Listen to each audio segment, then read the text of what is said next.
প্রত্যেকটা ঘটনাকে আলাদা করে একটু বিচার করার প্রয়োজন আছে অন্যান্য ঘটনার থেকে।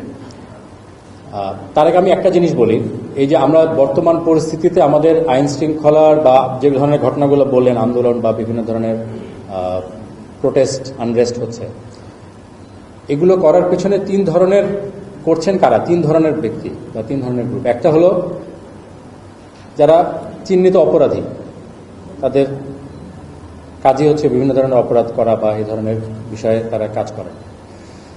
একটা হচ্ছে ইন্ধনদাতা, কিছু আছেন যারা উদ্দেশ্য প্রণোদিতভাবে কাজ করছে।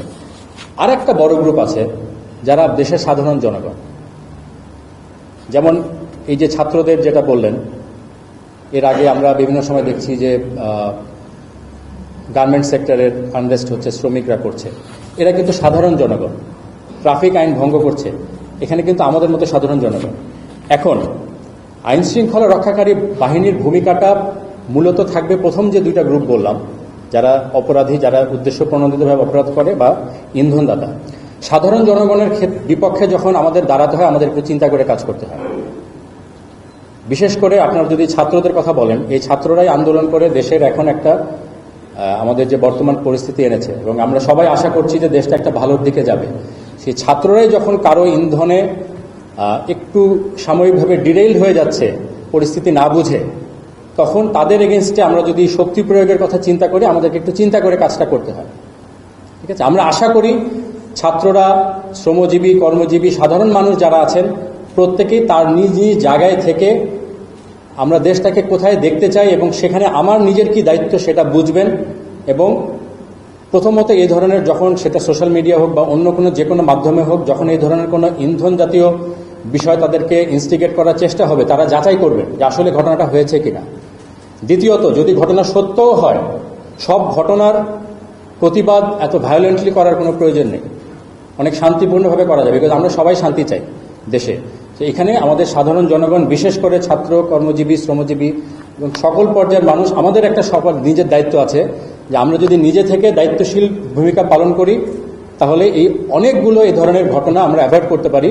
এবং তখন আইন শৃঙ্খলা রক্ষাকারী বাহিনী যারা উদ্দেশ্য প্রণোদিতভাবে অপরাধ করে, তাদের এগেনস্টে আমরা কাজ করতে পারি। সেক্ষেত্রে আমাদের কাজের পরিধিটাও সহজ হয়, দেশের এই ধরনের ঘটনাগুলো আমরা কমাতে পারি। এখানে আমাদের সোশ্যাল মিডিয়ার যে ব্যবহারে আমাদের আরেকটু সচেতনতার প্রয়োজন আছে।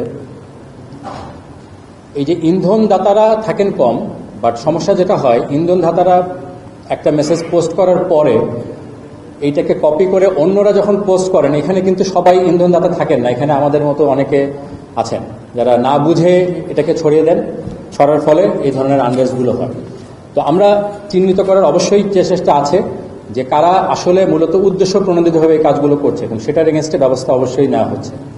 ইন্টেলিজেন্স, পুলিশ, সবার সাথে সমন্বিতভাবে আমরা কাজ করছি। আমাদের প্রেজেন্সও আপনারা এই জন্য দেখছেন যে মূলত বড় ধরনের যতগুলো ঘটনা, কোথাও কিন্তু রিসেন্টকালে এমন হয়নি যে আমরা জানি, মানে আইন শৃঙ্খলা রক্ষাকারী বাহিনী জানে না বা ঘটনা ঘটে গেছে, এরকম কিন্তু খুব হয়নি। বাট এটার ব্যাখ্যাটা তো আমি আগেই দিলাম যে কোনো কোনো ক্ষেত্রে আমাদেরকে একটু চিন্তা করে কাজ করতে হচ্ছে।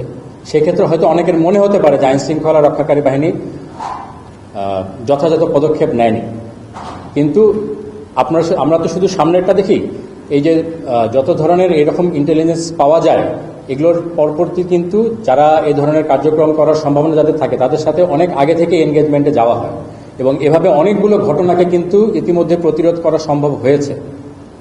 এর আগের প্রেস ব্রিফিং আমি বলেছিলাম, যেটা হয়তো যেহেতু ঘটনাটা হয়নি এই জন্য কেউ জানে না, বাট এই ধরনের অনেক ঘটনা প্রতিরোধ করা হয়েছে। তারপরেও যেগুলো ঘটছে সেগুলো তো আমরা চেষ্টা করছি, এবং আপনারা খেয়াল করবেন হয়তো আমরা সম্পূর্ণভাবে এটাকে প্রতিরোধ করতে পারিনি, বাট ঘটনাগুলো যেন একটা সার্টেন লেভেলের উপরে না যায় এবং তাড়াতাড়ি ঘটনাটাকে যে কন্টেইন করা যায়, সেই ব্যাপারে কিন্তু যথেষ্ট ব্যবস্থা নেওয়া